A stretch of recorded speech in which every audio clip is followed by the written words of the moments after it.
Krishna daily Shrimad Bhagavad Gita में आप सभी का स्वागत है। तो आज के हमारे जो दो श्लोक हैं वो श्लोक हैं श्रीमद् भगवत गीता के 7वें अध्याय के 8वें और 9वें श्लोक। तो चलिए चलते हैं उन श्लोकों पर और जानते हैं कि इन श्लोकों के माध्यम से भगवान हमें क्या बताना चाहते हैं।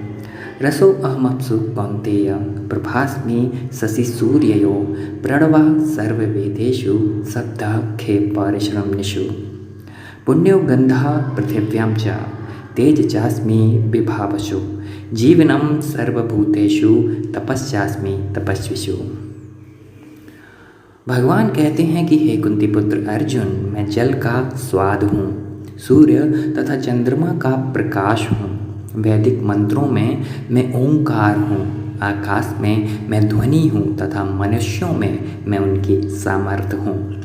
अगले श्लोक में भगवान कहते हैं कि मैं पृथ्वी की आद्य सुगंध हूँ, अग्नि की ऊष्मा हूँ, मैं समस्त जीवों का जीवन तथा तपस्वियों का तप हूँ। तो इन दो श्लोकों में भगवान अपने स्वरूप का वर्णन करते हैं कि जल का जो स्वाद है वो मेरा ही स्वरूप है, सूर्य और चंद्रमा में जो प्रकाश है वो भी भगवान का ही स्वरूप है, वैदिक मंत्रों में ओंकार यानी कि जो ओम है, प्रणव है, वो भी भगवान का ही स्वरूप है, आकाश में जो ध्वनि है वो भी भगवान का ही स्वरूप है, मनुष्य के अंदर उनकी जो स्ट्रेंथ है, उनकी जो सामर्थ्य है, कार्य करने की क्षमता है, वो भी भगवान का ही स्वरूप है और उनसे ही हमें कार्य करने की क्षमता प्राप्त होती है।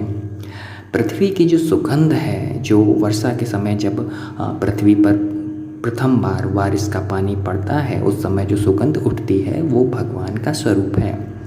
अग्नि के अंदर जो दाहक शक्ति है, जो ऊष्मा है, वो भगवान का स्वरूप है। मैं समस्त जीवों का यानी कि भगवान कहते हैं कि समस्त जीवों का वो जीवन है, क्योंकि भगवान के द्वारा ही हम जीवन को धारण कर पाए हैं।